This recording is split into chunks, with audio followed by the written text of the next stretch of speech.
మీరు దేవుడికి పెట్టిన పూలన్నీ మీరు ఏం చేస్తారు?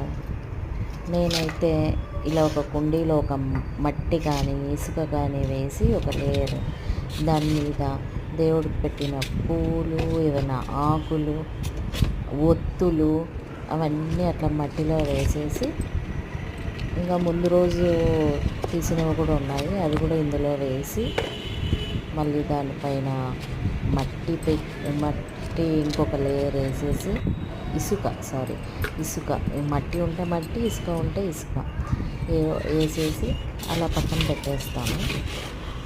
ఒక 20 to 1 month లోపల, 20 days నుండి 1 month లోపల మనకి అదంతా కంపోస్ట్ లాగా తయారైపోతుంది. మనం చెట్లకు వేయచ్చు, లేకపోతే డైరెక్ట్గా దీంట్లోనే ఒక మొక్క పెడితే బాగా హెల్తీగా పెరుగుతుంది. బాగుంది కదా, బాగుంది.